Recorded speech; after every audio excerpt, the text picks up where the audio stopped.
Here I am with Chuck for another episode of Conversations with Chuck. How are you, good sir? Always good. Always good. It I is don't know if always I good. feel like actually that, I don't know. Maybe that's like a half truth. I think most people that know me know that that is almost always what I say. Mm. And not that I'm not good at this moment, but that's an interesting thing to ponder is like how many times I have said that I was good when I was not in fact good, but is it balanced out or tempered in a way that man, it's easy for me to think about all the ways that something could be worse. Yeah, and So you know, and then sometimes too when people and it is a default answer. No, I'm fine. I'm good. It's not. You don't feel like it's an appropriate space to go into. Well, actually, no. Like everything's just fallen apart at the seams today. It's yeah, it's like that. That's not what they're really asking me. They're just yeah. It's a bit like, oops, sorry, the I how's the asked. weather of emotional states. Yeah.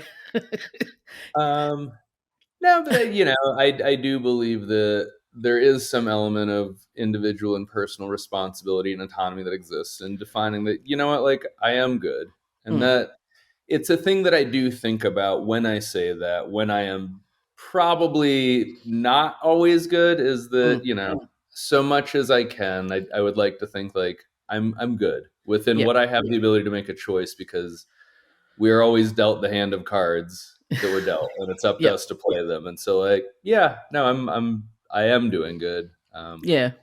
That's but good. I'm doing good in this moment. In this moment. And hey, being present and in this moment is the only thing we can control. So we'll take that as a win. So that's good.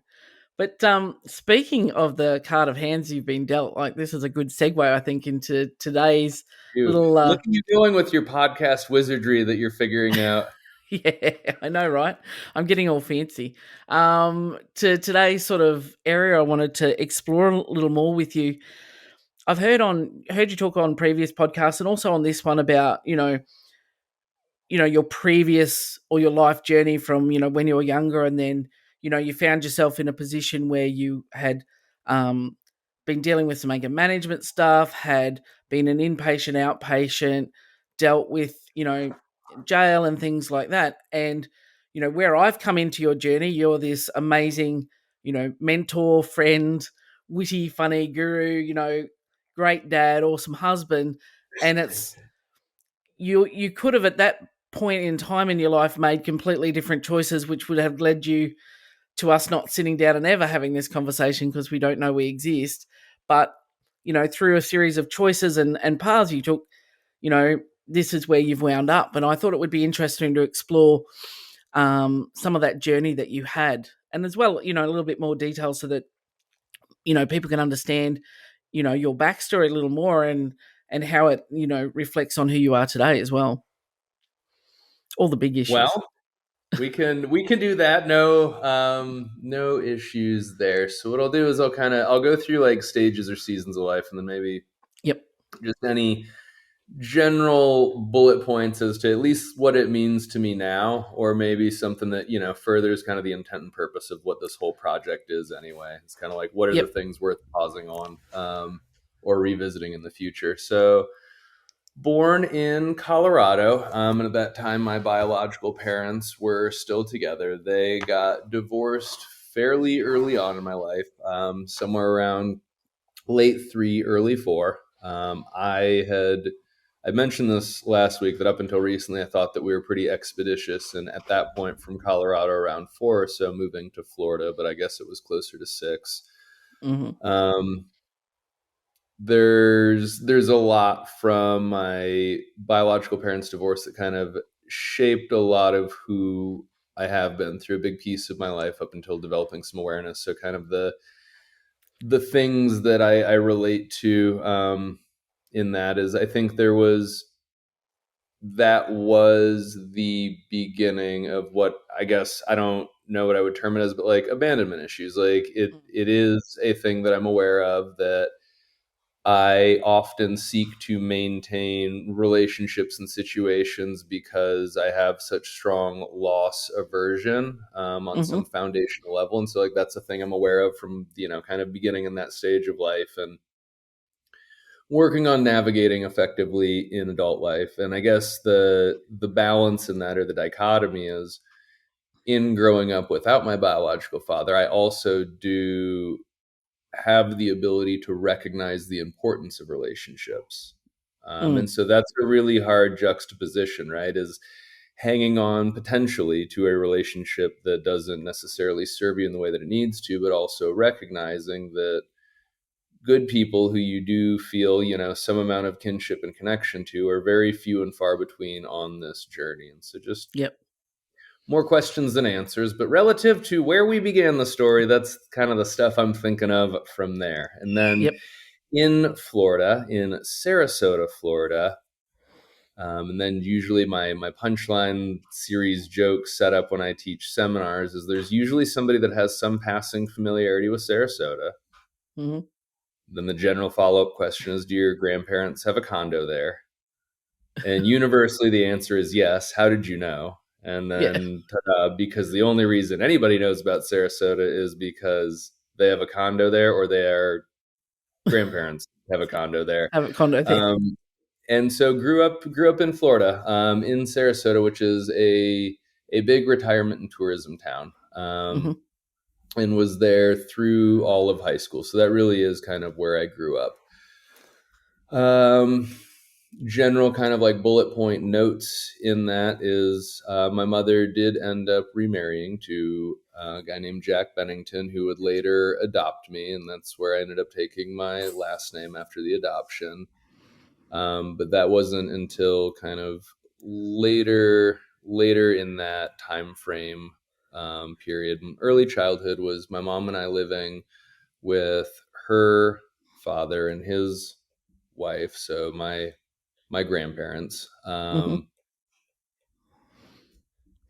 I developed a fairly strong relationship with my grandfather at that point in my life. And I was pretty remiss in letting that kind of dwindle as I aged and separated and kind of moved through life, but did get some closure and like reconciliation before he passed, pretty recently. A few years ago, you know he did get to meet Liam. We did live in Florida with him alive when Liam was born, and Hmm. then did get a chance to travel back with Liam and have him see him again, and he and I That's got to have awesome. some good conversations. So Mm. that was the initial piece of us being in Florida, was living with him. And then spent a really big block of time in that as kind of the latchkey kid, single mother, only child, and in a lot of ways kind of raised and parented myself to a degree, and Hmm. was lucky enough to find some friends and some friendships that I do still maintain to this day at 38 years old, that I found, a couple of them in the age range of around 8. And a Wow. lot of us came from broken homes. A lot of us had some piece of, shared trauma. And I was Hmm. actually talking with Vanessa about that on a walk that we had over the weekend, that might be where a couple formative, beliefs and realizations for myself kind of crystallized it. And maybe I hadn't realized it until pretty recently in talking through it with her. And one of those is really realizing that everybody is struggling with some shit, and being Mm. able to recognize that early on, because here was the small merry band of, young boys who in a lot of ways shouldn't have a care in the world, and reasonably relative to where you end up in adult life, you don't, but You it's don't. existential shit. And for anybody growing up without a parent, it's hard. And had a lot Mm. of friends that grew up without dads, or some other like big intimate nuclear family breakdown very, very early on. And so that was kind of a shared suffering and trauma bonding piece for us. But Hmm. I think that that was a lot of what I took out of it and recognized early on, is that everybody's hurting, everybody's suffering, everybody is going through some shit. And I think it is where I did build exposure to, not at the time I didn't realize deliberate intentional awareness, but exposure to difficult conversations as a skill. Mm. um, I had a really, well, it's not my place to share anybody else's story, but yeah, just a lot of my really dear childhood friends have gone through some like fairly, I think most people would consider like extreme tragedy, and Mm-hmm. it kind of cuts to the heart of things when you talk about, somebody being murdered or somebody serving a life sentence in prison Mm. or finding out that, one of your parents is not your parents or Yeah. being Big displaced, things. half a country or a whole country away. Mm. Um, so that was, unfortunate for the circumstances that prompted it. But I think that's, a big thing that I took out of my earlier childhood is that, like, a lot of productive life with the people that you care about will be uncomfortable conversations. Because Mm. they should be, because that's a lot of what the human experience, I think, is really predicated on. Yep. Well, they're the big Um, moments. They're the things of connection which we're built for, really. yeah, I mean, it's what we have left to really, like, bind us and bond us at this point, because Mm. most people don't need a lot of, like, the necessary tribal dynamics that we initially formed all of this around. Like, Yeah. Yeah. so yeah, the hard conversations that at least let people know that, like, you care, that you want to help them figure something out. That was a big piece of my life early on. Mm. So past that earlier childhood, then my mom did find the relationship and the guy whom she ended up remarrying, who did end up adopting me, and he created a lot of just stability that we hadn't really had as a family unit. Just stability and predictability as a human, but also economically. He owns his own business, still continues to this day. And that was a really good necessary fixture for my mother and I, and for my kind of growth and development, to have one solid, steady constant for a longer period of time. Humans like homeostasis, and so having some homeostasis did allow us to progress further in life. And having that, I guess, significant, a stable role model, I guess, as you go through we talk about a male figure as well. Yeah, it's not until really more of, like, this juncture that I'm at in my life with Liam, and then also really kind of restoring and rebuilding my relationship with my biological father. There's some pieces of, like, the male patterning, male role model, like, paternal figure that I didn't get, that I didn't know that I needed at the time. But what I did get was far better than the alternative of nothing at all. Yep. And I guess to give a little bit more context, that, like, Jack did and still does. He generally works 7 days a week, the vast majority of the year. Hmm. He usually takes 2 days a year off, and that's Thanksgiving and Christmas. Wow. Um, so, there's a lot of value in that, right? Like, there's a Mm. lot of good in that. But there's also some pieces that have kind of crystallized with where I'm at this point as myself. Like, it was amazing that we had that stability, but knowing now what I know, like, I didn't get a lot of the childhood experience from that father figure that Yep. I could have used because of what I didn't have early on. Yep. Um, Yep. and, like, a roof over your head and food in your stomach and, like, things like that, stability and basic hierarchy of need stuff. You only have the supreme good fortune of ever bitching about anything, like, because it really wasn't that bad, right? Yep. And so, like, we didn't do a whole lot as a family. Didn't have a lot Yep. of. I think we took one trip Mm. the entirety of my childhood, and it was work related. That, like, a little personal time got thrown on the back end of, and that's okay. That was awesome. I got to take a friend with me, and it was a really good experience. But there's a lot of father son pieces that I didn't get, that I didn't know that I was really missing until I had the ability to experience potentially what childhood could have been or should have been through now my place as a father with Liam. Yep. But had anyway, it was an incredible series of blessings that put us in a far better place than we had been. But the kind of pieces that at least I'm navigating and dealing with, at this stage, and most of these things are paradoxes or paradigms. Is like, at what point is stability Mm. potentially detrimental, even if you had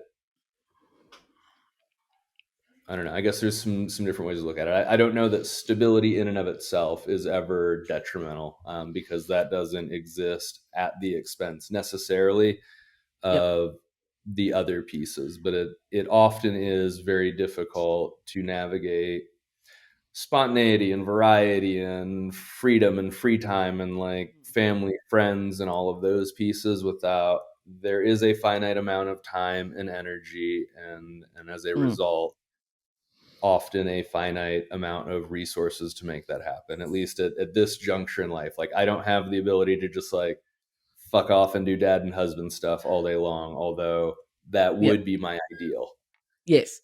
And it's hard to get that balance, and even and like you said, you didn't realize that you were missing that until now you kind of experience it with and through Liam's eyes to a degree. And it's almost that he through not having that, like, you understand how much joy it gives you having that with Liam. And then Jack, through his virtue of being a hard worker, this is what he perceived as providing for a family, kind of missed out on some of that other stuff on the Yeah. side as well. It's a yeah.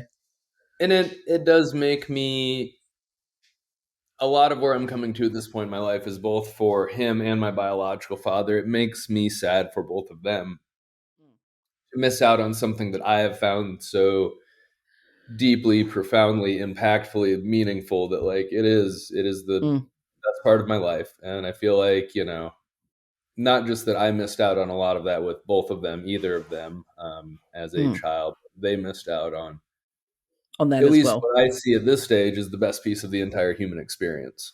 Yeah, I mean, and that's why you do the work, and you work hard so that you can enjoy those, have things to enjoy and enjoy those moments with you know I've worked hard. This is my, essentially, is to be able to provide for Liam, and you know to enjoy those times with him, and with Vanessa as well, without having to think, oh no, I've got to work or whatever.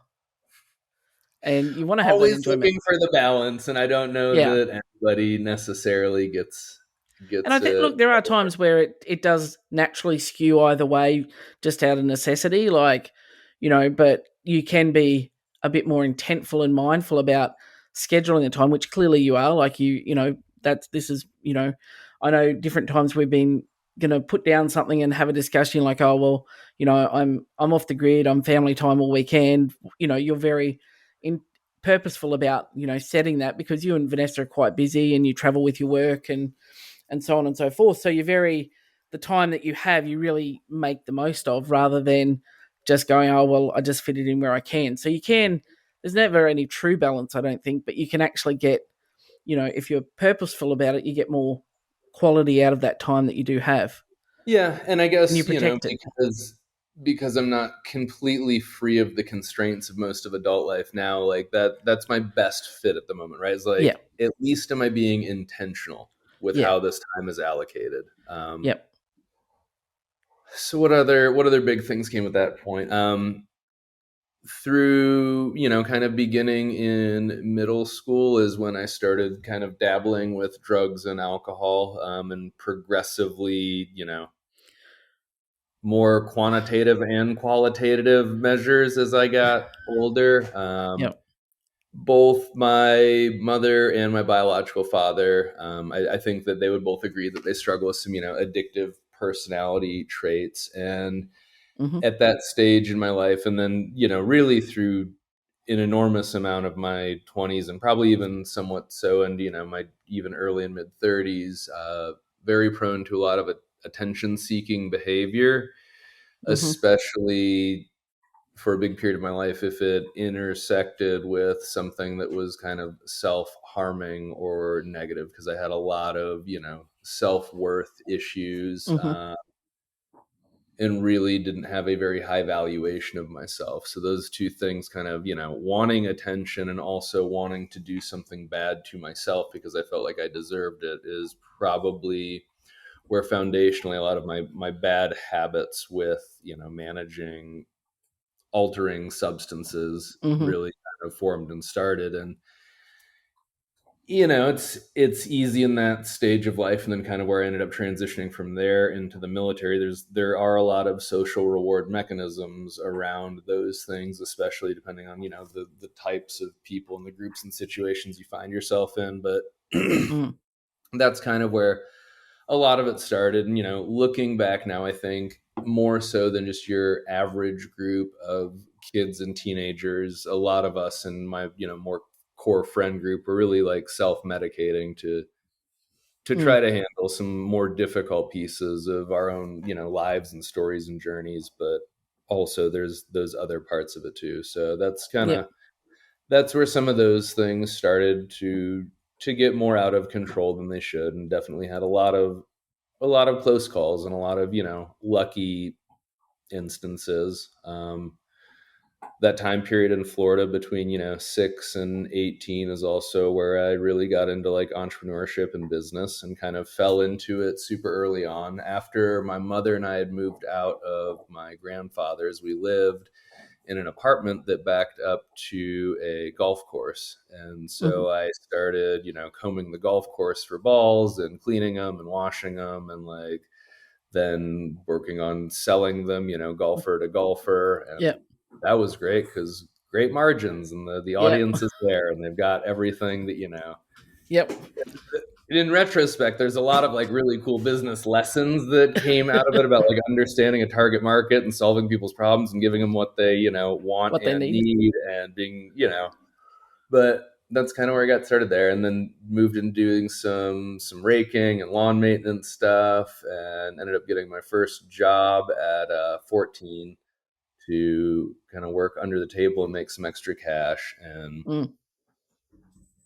fairly shortly, kind of around the same time period, working on being able to multiply my income and turn income into assets and have better leverage, I also started selling drugs, and that was a good way to more of that attention seeking behavior in a way, but also it understanding how networks and relationships work, that like there are some Mm. pieces where you can cut to the front of the line, and you Yep. can get like a VIP card to be somewhere that you otherwise didn't belong. And Hmm. as a fairly uncool kid without money and without the family and without the sports and a lot of Mm. feelings of not enough, then I know everybody can be empathetic to that, because at that Mm. stage of life, in like high school, like everybody feels like they're not Yep. enough, even the people that Everyone. seem like they have enough. But Yeah.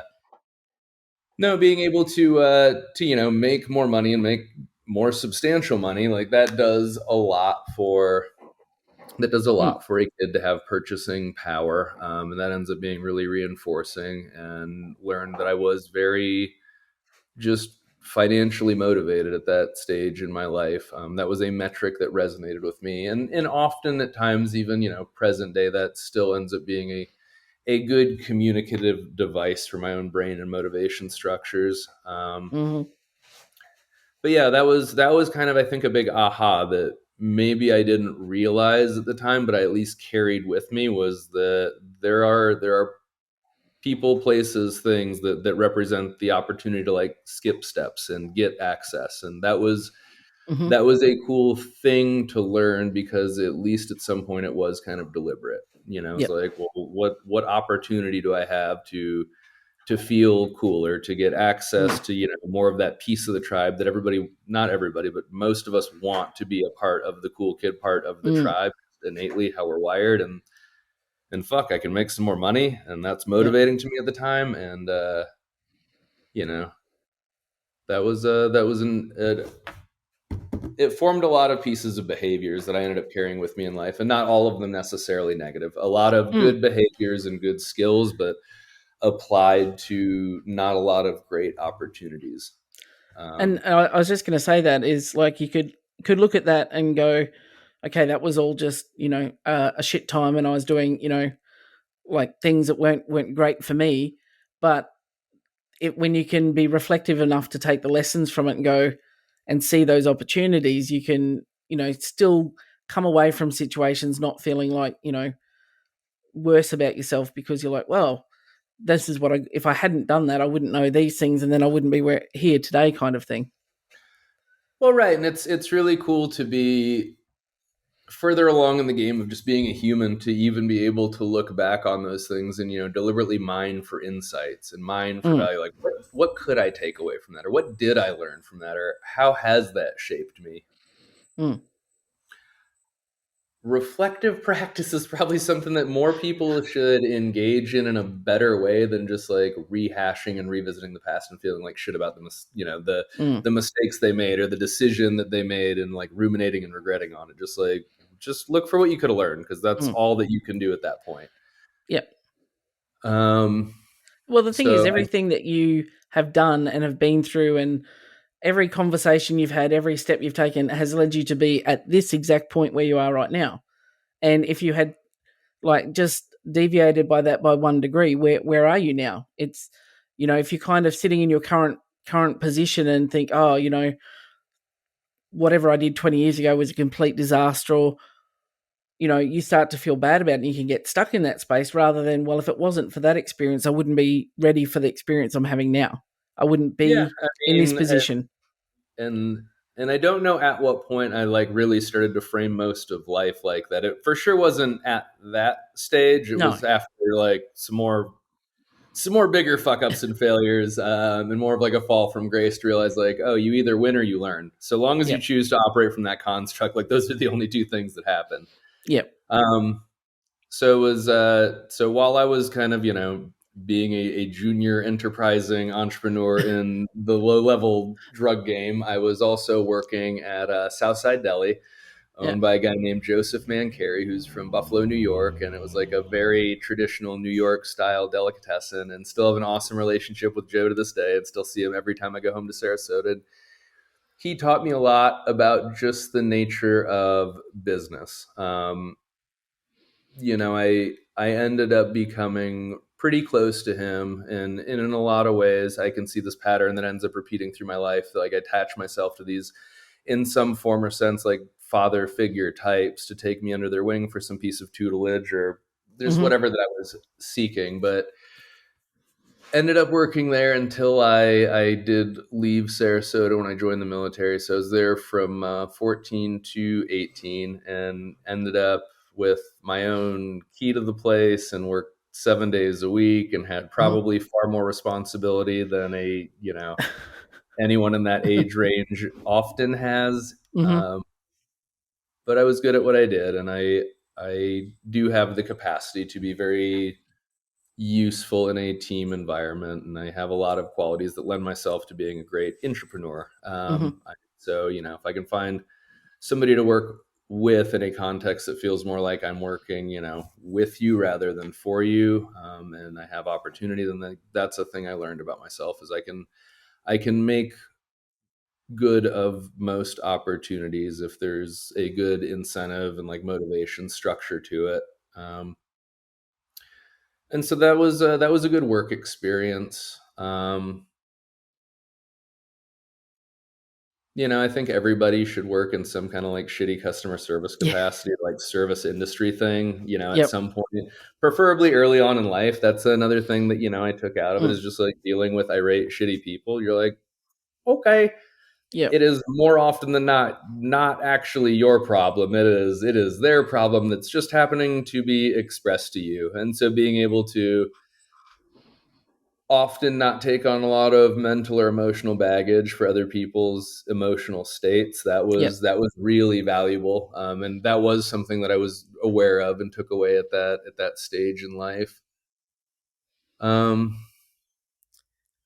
but I wanted to leave, and I knew that I wanted to leave. And for sure, in retrospect, it was very much so a sense of running from.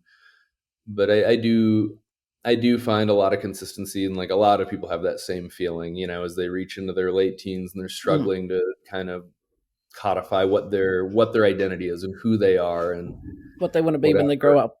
Yeah, I really really wanted to go to Japan, Mm. and I wanted to go and live there, and the best way to facilitate that was to go through the military, or the best way that I saw at the time, that like I could kind of put the pieces together for, was to join the military, and then specifically, if Japan was the goal, the Air Mm-hmm. Force, and then specifically within the Air Force, if Japan was the goal, for computer networking. Mm. And so, kind of at this stage in my life, I realized that I do operate well from a construct of having a goal and making a plan and then executing. Yep. And I was really kind of steadfast and resolute in that as what I wanted. And I've had pieces of Japanese culture that I've always been really fond of, going fairly far back. But I think maybe looking back now is just so fucking far away from like everybody and everything that it seemed like probably a great answer at the same Yeah. time. It's easy to justify. Yeah. So I signed delayed enlistment program, and that is that like I committed to the military before I was done with high school because that was just I decided that was my next step. Next Um, path. Yep. and went away to do that. And then in basic training, a lot of the cool guy career fields come around and they've got the easiest sales job in the world because they're Yeah. talking to 18-year-old guys predominantly, and they're like, hey, that contract that you took to do computer networking, Yeah. doesn't that sound like some boring nerd shit? Doesn't it seem like you're just going to sit behind a desk and get fat? Wouldn't you like to blow shit up and get laid and make more money?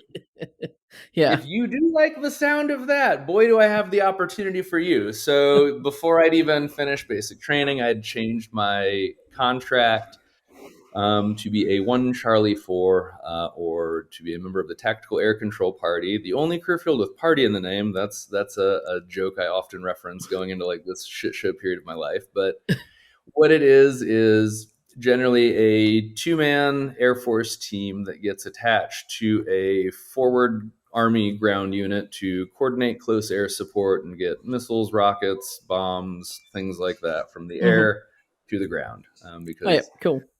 the government and all of their infinite wisdom decided that like everybody should talk to each other differently. So mostly it's like a liaison role, but Yeah. it was intended and purposed as a career field to really get close air support for ground units. Mm. Um, so that was a big departure, right? Because for Yep. a former fat kid, non-athlete, only child, with just not a lot of like that type of Rambo machismo at any point in my life. That was a big departure from the norm, but it served me well. And I think like that was, just even saying it out loud now, that probably was a big piece of what called me to it, was an opportunity for some validation in an area that I had no metric. Mm. Like I would imagine that most young men, as they grow up, they wonder, in a physical capacity or in the sense of, danger, like where do I measure up to my father? And I Yep. think there's probably like some very archetypical pieces of like the hero's journey in that, and like Mm. Luke and Vader, and maybe that was a part of what drew me to it. But the that period of my life was it was a big identity change in a lot of ways, and it's an interesting piece, that not a lot of that identity I think like stays with me or is Mm-hmm. really on my mind at all. The Yep. lessons learned, huge. The skills developed, huge. The life experience, the adventure, like the chapters and the books and the story, those are all really significant to me from that period of my life and always have been. But Mm-hmm. I don't think I ever attached myself to the identity because in a lot of ways I didn't feel like I really belonged, for a long time. And then also like constructs of shame and guilt because I did end up getting kicked out of the military. Mm. So during the period of my life when I was in the military, I ended up in Washington State. So from Florida to Washington State, within the continental U.S., except for really, Alaska, I did get my wish of escaping. I was as far away as I could reasonably be, and that Mm-hmm. turned out to not be what I needed at that period of my life. But I Mm. got, I did get some clarity that that is not what I needed, not what I was looking for. But in Mm. trying to resolve that, I did get married. Yep. Um, I've got a whole lot of like beer related conversations that we could have about how I feel like the military deliberately encourages and propagates marriages and people having children so that they end up like dependent and locked in the Yep. system. Because Stable. when you're like, well, you guys provide me for my housing, my wife doesn't work, and we've got 2 kids with full benefits, like I don't know that I can afford to leave this opportunity. Yep. but that might just be speculation. And not that that's where I ended up, but Yep. was really lonely, did feel really displaced, was looking to fill a void in a hole, and ended up marrying a girl that like I shouldn't have married. Mm. But c'est la vie. I'm glad that it happened because it taught me a lot about what I didn't want and what I Yep. do need from a wife. And those are things that I for sure have found, in Vanessa in spades. And Yep. so it And it's was, when you a do painful look back on those experience. Yeah. relationships, you do. I remember the very first serious relationship that I got into, and I was like, got into patterns and behaviors, which I never thought I would. And then afterwards, you're like, all right, well, I know what I don't want now, and I'm not going to do Well, I that again. certainly fucked that up. Yeah.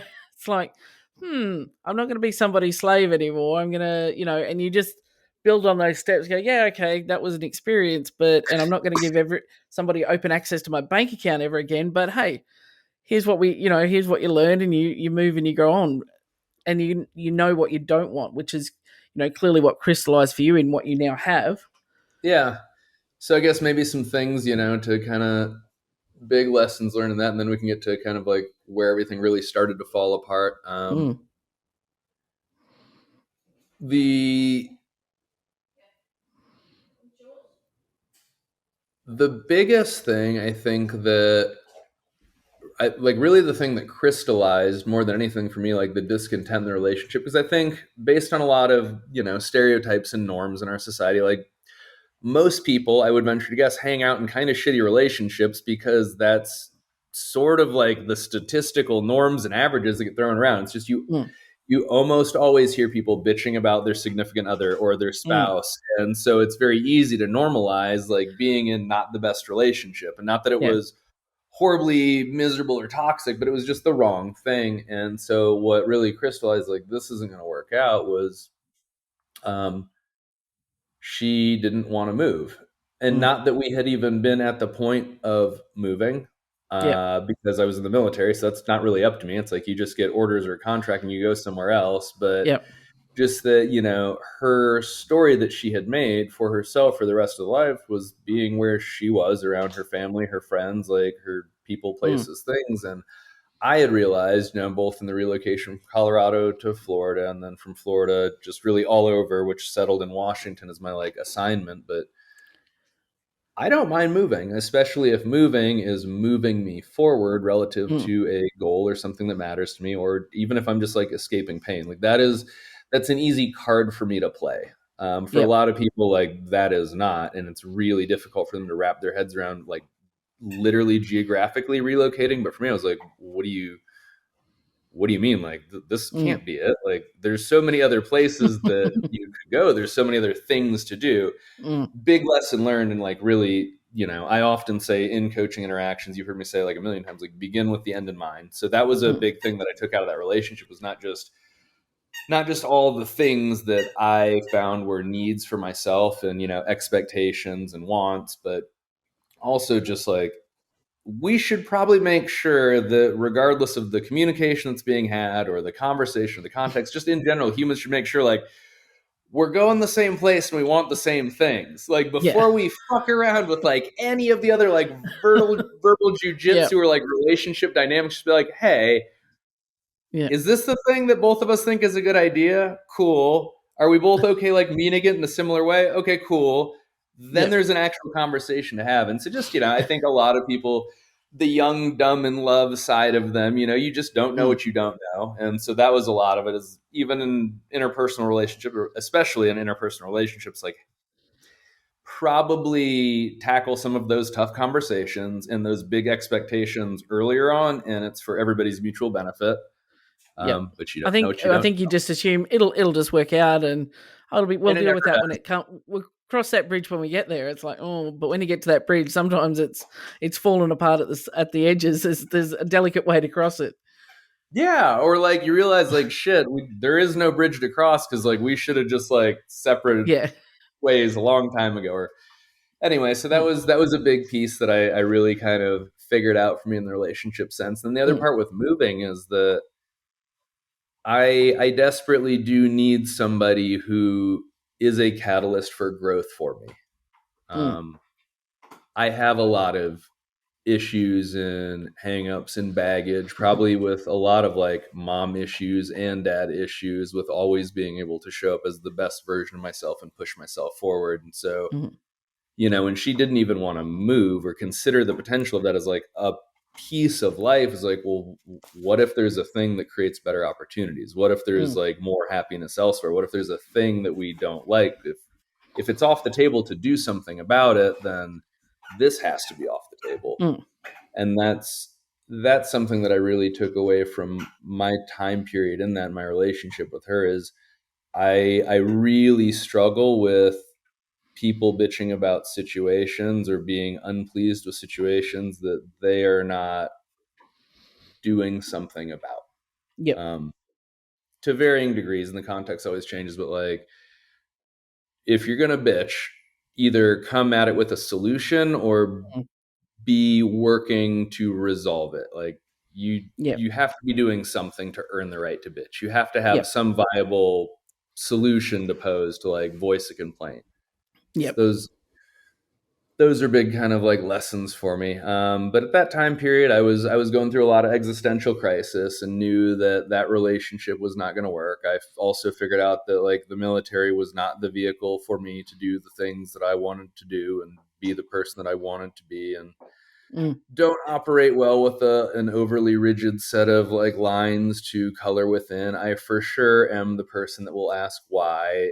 Yeah. I really profoundly, profoundly, deeply end up incredibly frustrated when something doesn't make sense to me. Like, to the point that that is a limiting behavior. That is for sure a weakness of my own. Is Mm. if I can't make sense of something, Mm-hmm. it is really, really hard for me to navigate mentally and emotionally. And so knew the military wasn't going to be it, but didn't have a great idea or exit strategy. And then my marriage was falling apart at the same time, and just started progressively drinking, more and more, and got further and further until I had probably gone through, I think I'd had 3 alcohol related arrests previously before the fourth one that was really like kind of the bad news bears. And the fourth one was a DUI that I got. Mm-hmm.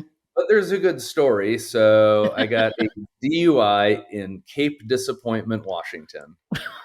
Doesn't sound like a real place, but No. sure enough, whenever I'm like, well, just I'll wait right here, jump on your Google machine, Cape Yep. Disappointment. Yep, sure as shit, there it is. There it is.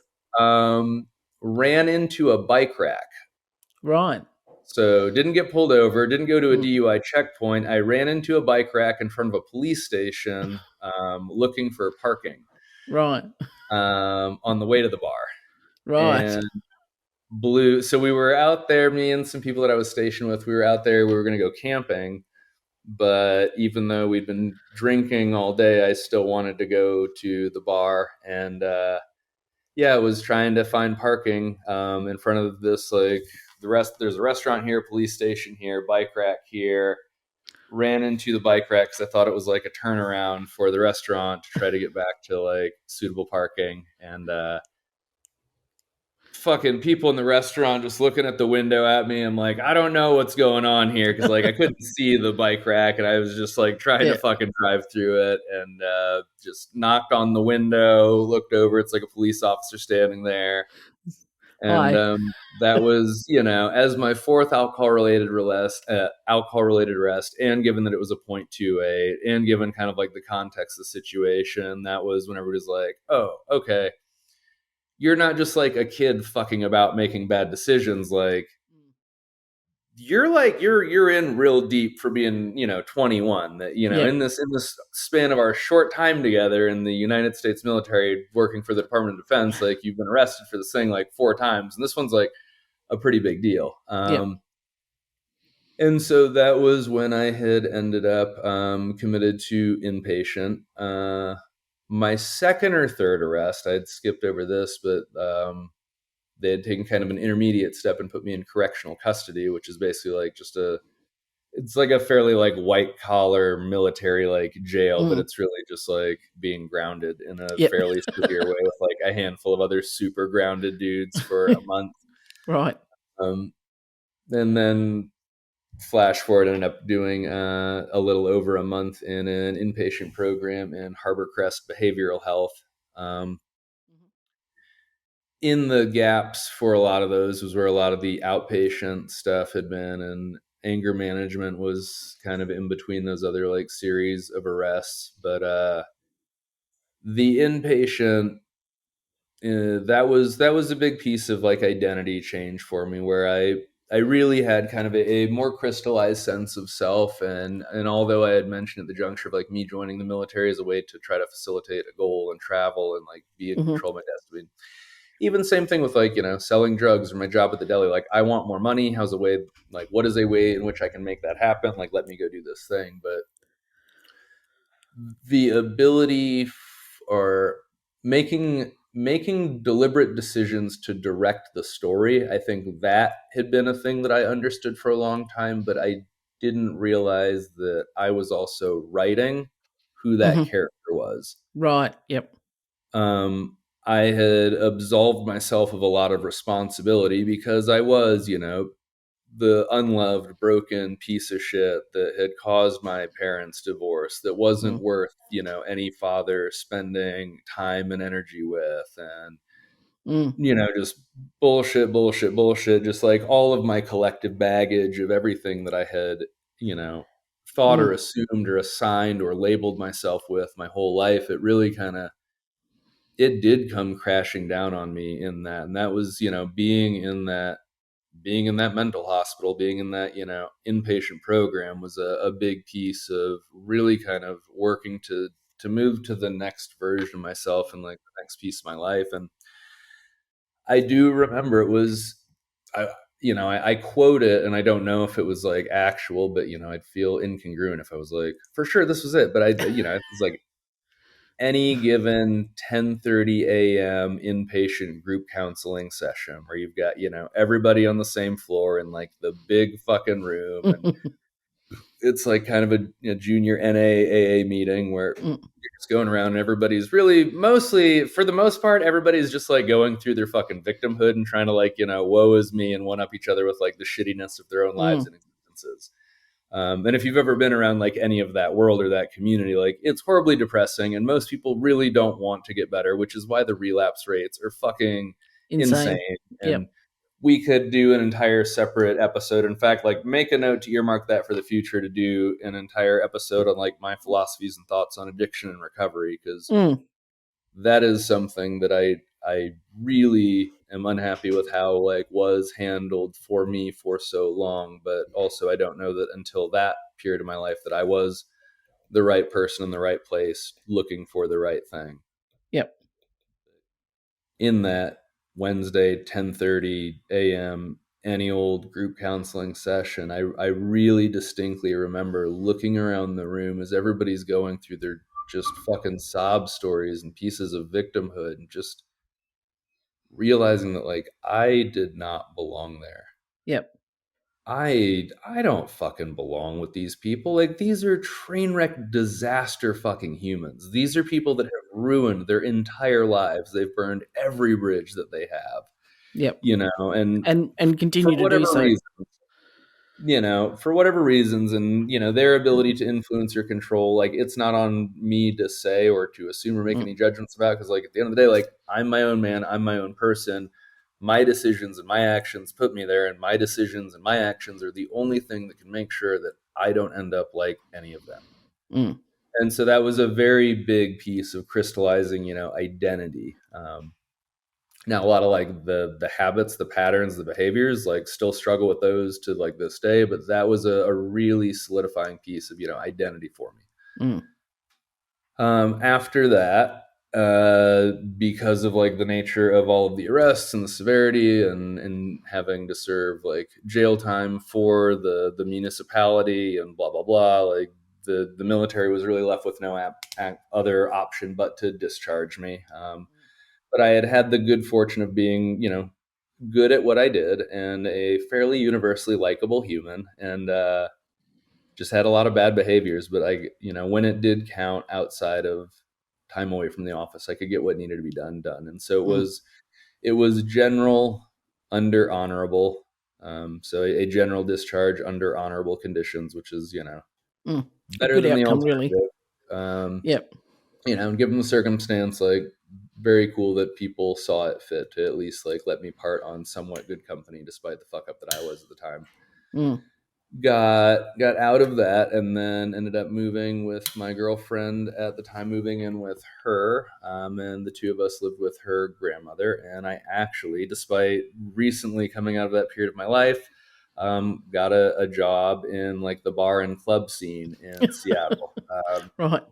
Ended up managing it, like, reasonably well. Didn't Mm. have, and still to this day, knock on all the wood that exists, have not had any more like run-ins with the law. Was, Mm. no longer a truly like shitbaggy human, and learned Yep. to exert a much larger element of control. But that was kind of the next couple of years of my life, was really just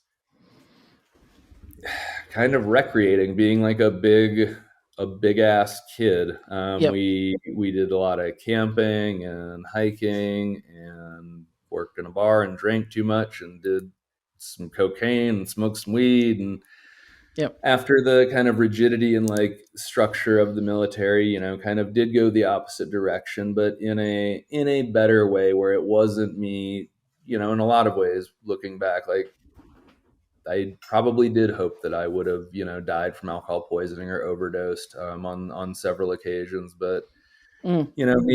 me and Michelle, that was her name, my girlfriend at the time, and we just kind of like fucked around and didn't live a very adulty life. But it was a good stage for me to kind of navigate some of the experiences that I didn't have, growing up, and spending a little bit of time, detached from the structure and stability that Jack had provided, the structure and stability that the military provided. It was a good chance to be lost and Yep. looking at the same time.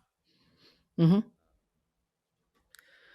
And people can get it's interesting that you've come from two aspects of your life that were very structured and organized, and it's probably a natural progression to go completely 180, to go no structure, no organization, just gonna figure it out for a while and try and find something. And you want to stay away from the thing that you think has you felt contained for too long, possibly, which as humans we can feel contained.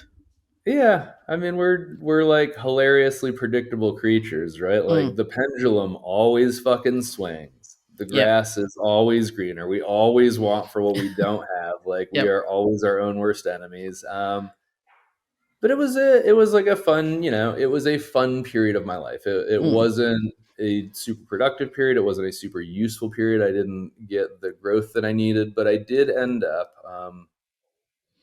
get a lot of growth and clarity of like what I also didn't want in Mm. a partner, in an Yep. intimate sense, or like in a relationship. And so after a few years, Shell and I had moved from, the Seattle area down to Florida, in Sarasota, where I had grown up. Mm. And, after about 6 years away, I think there was, maybe it wasn't quite that long, but somewhere around 5 years or so, it was good for me to be back around some familiar faces, and kind of to Mm. be off the island, so to speak. And again, being able to reinforce, like, if you don't like something, like, it's okay. You're not a tree. You Change can it. move. Mm. And so, that's still a thing that I really enjoy about myself, and I'm glad that Vanessa and I both share that. But Mm. she wasn't in the picture at the time. So let's see. Anything else that I really got out of like that time period in life? Um, learn how to have fun. I think that was Yeah. that was probably a thing at that juncture in my life, was like fun for the sake of fun, in a way that wasn't just like really destructive, like Active. bad habit behavior shit. Yep. Like, a lot of people talk about like, oh, it's gonna be fun. Like, nobody has a fun trip to Vegas. Nobody has a fun trip to South Beach. Like, everybody Yeah. just does like horrible shithead human things. But like, Mm. rock climbing in the desert, and then like camping under an endless sky, like, those are Mm. really cool pieces of the human experience. And that is something that I did do a lot of outdoor stuff with, both like in the military and in my time with Michelle. And not that I Mm. hadn't done a lot of outdoor stuff in Florida, but Florida's Florida. And if you're not like doing beach shit and water shit, like, man, the outdoors there's a swamp. Yeah. So like it was very cool to spend the time, hiking and camping and Mm, climbing and in trees and mountains, and that's a thing that continues to be impressive, impactful, meaningful, and like matter to me is like adventure in probably the more true raw sense of like the human experience, not just yep. adventure as change and the unpredictable, but like Yeah, just adventure, old timey yeah, adventure. like yeah, just play. It's you know, like you're saying, it's not, it may not have been a super productive time, but I think it was probably an important time to expose yourself to the value of just playing and just being and being present in a moment, or you know, enjoying surroundings rather than having to be there with a specific purpose. I'm just hanging out. It's and that's okay. And I think that's an important reset after, the journey you'd been through. Yeah. And then I would end up finding that like just hanging out isn't a good place for me, like as a human. And that ended up being kind Mm, of what probably drew Vanessa and I together. And like, earlier I mentioned like it had become important for me to have somebody that wanted to like grow and improve. And I'm not the best at always pushing myself that direction. And mm, I am apt to be very okay hanging out until it starts to be, fairly negative mm, conditionally. Um, but yeah, we'd moved to Florida, and I got into construction, and was doing rappelling work, and that was a nice piece of the military skill set to be able to kind of take outside and make some better money and mm, have an element of like risk and danger, and I liked that, and it was fun. Something that was cool about it that I guess has remained cool, and I've never really said it out loud or super thought about it, but doing commercial and residential high-rise glass repair exposes you to a lot of like very, very nice buildings and condominiums in Florida where there happens to be like no shortage of money, especially mm, people with nice condos on the water. And I think that was something that was really special and cool to me, was being able to have some more like immediate interaction and awareness of how that other 1%, 5%, like whatever, like how they lived and what their world was like, mm, for somebody that did grow up with, like Payless shoes, my mom cutting my hair and mm. getting free lunches, being inside, a 10 or $15 million condo that is a place that someone lives at, half the year. Yeah. Just it totally breaks a million constructs in your brain of, just limiting beliefs and perspectives, and like also the haves and the have nots. And I think like a lot of people who grow up without money and not like as a part of like a wealthy construct, there's a lot of stories that you hear thrown around and a lot of other people's belief structures that get thrown around, like rich people are assholes, they're they only got, it's all ill-gotten gains, Mm, it's easier for a camel to pass through the eye of the needle than rich man to enter heaven. yeah.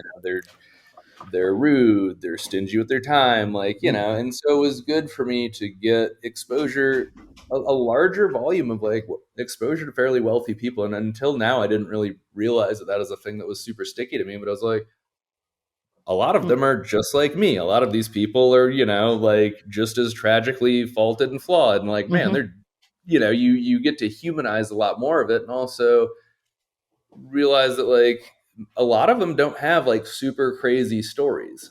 No. A lot of people have, just a compounding effect of a larger number of good decisions rather than bad decisions Mhm. over a lifetime. Yep. And so I think that was important, although I didn't really realize it at the time. But it's something that's allowed me to change a lot of my own belief structures with my own identity, and Mm, the endlessly gradual like deliberate shift to try to like view yourself as a have rather than a have not, and try to like be mm, able to reason your way to it and manifest it in your head that like I do belong, I am good enough, like I do have a space at the table for people like that do things like that. mm, And so I think that that initially kind of set the stage to build a little bit of like belief around that. Still drank too much, and at that point was like starting to drink too much again, and that was after a couple of years being in Florida. And Michelle and I's relationship had been strained, and I think a lot of it was subconsciously realizing that like she was not going to be the growth person and the growth opportunity that I needed, but I Mm. didn't really know it at the time, and I wasn't at a place to take it upon myself. Um, then so like we both just started kind of being shittier, worse versions of ourselves, Yep. and had three roommates that were living with us at the time, and they were all guys. Two of them were guys that I had gone to high school with, and one of them was a brother of one of the guys that I went to high school with that was also living there. And all three of them were super addicted to painkillers and pills. Michelle and I's relationship dissolved, and I was paying the bills for everybody, and it was just kind of like universally like bad enably behavior and a lot of Mm. just unhealthy shit. And I was back to doing cocaine and having pills and drinking too much, and that really in that time period is where I realized that I needed something else, and I needed something that I don't know that I had ever really had, and that was like community. And I Mm. don't know that I knew that that was the thing that I was missing, but I was yearning for something. And I had dabbled with CrossFit a little bit back when I was in the military, but it was so early on that there wasn't a lot of chain of command support, and it was like very isolated and Mm. whatever. I mean, I still did it, wasn't a part of my life, for sure hadn't like assumed any of the identity.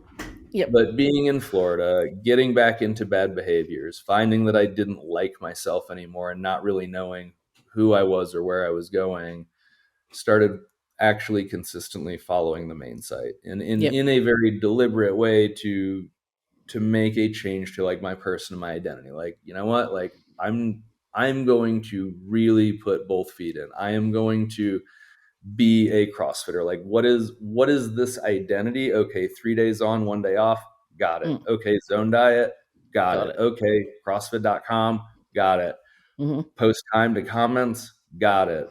Workout log on the main site, got it. Like it gave me a foundation, a scaffolding, and a cornerstone to just make decision making easier for someone that was otherwise really lost at the time. Mm. And then fitness does cool shit to change, your personality and your character traits, and it it was a really good thing for me that I really needed at that time. Oh, hey, babies. Yeah, this is Dottie, and she's been awake since stupid o'clock this morning. So, and she's now manic. I'll send you a video later of the lounge room of why I was awake. Yeah. Well, I mean, since that's kind of the intersection of like starting to get into CrossFit, I guess we can kind of Yep. like find a couple little closing points to wrap up on, because a Yep. lot of it generally picks up from there, in a way that a bunch of people have heard a bunch of times. But you need a tribe. Yep. And that's a thing that was really lost on me for a very, very long time, and I still lose sight of it. Is it's Mm. not just that you need a couple of good intimate relationships in your life, but as a human you need to, maybe need is strong, but I believe that life is a whole lot better when you have a tribe. And I Mm. believe that we need a tribe in the sense of a group larger than our own basic interpersonal relationships. And we need some type of cause and social construct of a group of people that do things like this that I can be a part of. Yep. That was a thing that CrossFit gave me that I had never really had, because like I'd mentioned, even when I was in the military, I didn't feel like I belonged. And I've Mm. had a very, very large sense of not feeling like I belonged or not feeling like I fit in my entire life. Mm-hmm. And so CrossFit offered me a really great opportunity. Like, so long as you do these things and you choose to align yourself with this identity, like you belong and you have a Mm. place here. And that was a really powerful place of like growth and an opportunity to start changing a lot of beliefs and patterns for myself. Yeah, and it is having that. I know that when I found CrossFit, I didn't know that's what I was looking for as well. And you know that you need that that identity and that belonging that it gives you just freely.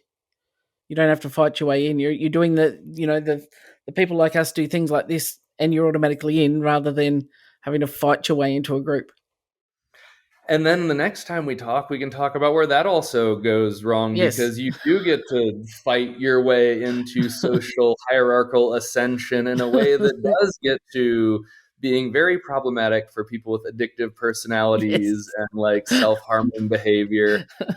Um, but yeah, that, that's those are, so anything that we've gone through is, fertile ground to get into, more Mm. conversations in the future. Like if there's any piece of it that you'd like to more specifically dig into, Oh, I have lots of notes. that's good We have because lots you're of my mindset conversations. coach. We're just really recording it. Yeah, yeah, that's right. We just go through that process.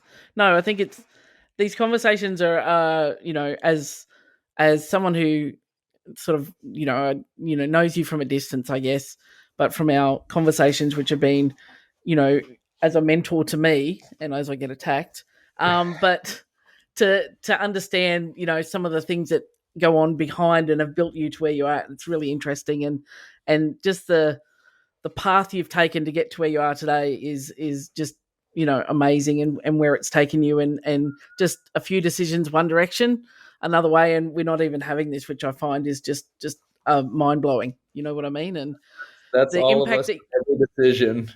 that's right, and the impact you've had on my life, it's like, well, then that wouldn't happen. So you're like, it's just a really interesting process that you wonder where things would lead. So, and I think that your journey, whilst it's had its up and downs, has provided you with amazing insight and skills for what you do now. Well, I mean, I guess if like, in some sense, and maybe like a thing that CrossFit helped me, and we'll kind of capstone on this because I know we're running Mm, long, but the idea that, we fail at the margins of our experience. mm, And for better or worse, right or wrong, and regardless of how I've handled it, I do know that I have gone through an atypical amount of life experience. yep. There's a lot of expansion that we could get into in any of those seasons of life in a Mm, whole lot of ways, but I have found a lot of gratitude at this stage in my life for the sheer volume of experience that I've been through. And, I mm, talk to people that I meet, and even just in the time that, Vanessa and I have been together, that like the house that we're in now, like that was our 13th move that we've done together. mm. Have It's a I, lot. yeah, I'm 38 years young, but I have worked to squeeze a lot of life into my Mm, 38 years, not always by deliberate design, but if I don't know, if I am able to be helpful to other people, that gives me a lot of worthwhile validation that mm. is still like, kind of shitty, but no, I guess they're like, there is no such thing as a truly altruistic act, right? Like, isn't that like No. a whole philosophical debate that you can like tear your brain to shreds over? But I know that many periods of my life, I have suffered tremendously, at least internally. There's Mm, always people that have had far worse situations and circumstances, and I am nowhere near egotistical or arrogant enough to say that like I had it terribly bad. yep. Fuck, compared to the horrible, miserable, awful atrocities that exist in this world, like Yes. I have had the Blessed. most blessed existence of like Yeah. a heterosexual white man in America. Like Yeah, I that's know right. it's not that bad, It's but not that bad, but it's all we all relative. suffer the same inside, and like Yeah. everybody knows what profound loneliness feels like. Mm, Everyone knows what true existential dread feels like. Everyone knows what it feels like to just think that you have burned every bridge and you have ruined every opportunity, and really to be like, down on your luck, bottom of the yeah. barrel, bottom of the bottle.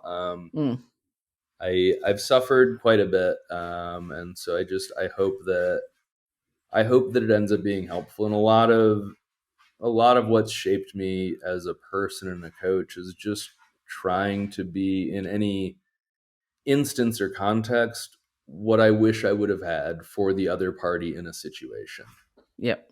For people that I coach, like I just want to be the coach that I wish that I had when I was Mm, in that stage of the journey. yep. As a dad, like Yeah. I just want to be the dad I wish that I had. Yeah. As And a husband, I just want to show up like, I wish mm, that I had seen somebody yep. with my And mom. And that's the amazing thing, that you're able to do that without having that, seen that and experienced that. So I think that that's just a reflection of how you can take something and implement it and run with it, even though you haven't personally experienced it, but you do a fucking great job of it. So I think it's pretty cool. I mean, so good chat, my friend. I know that we Oh, I will. This appreciate is it. this feels like this is I'm a all two-parter. heavy I think. emoted. I These know, right? things, Yeah, it's I'm trying to figure out like the balance, but like it's cathartic, it's good, it's good stuff to get out. You'll have to be okay like moving into prompting me with lines of questioning once you have a better sense of like yeah. where it's all really like from and going. But no, Well, I really appreciate you. Thank you for this opportunity. I'll no, probably end up saying it on like everyone that we ever do, but like if what's been done is all that ever happened and it only ever got, listened to by one person and it was one helpful thing, yeah. it's Tick. validation. Mission achieved.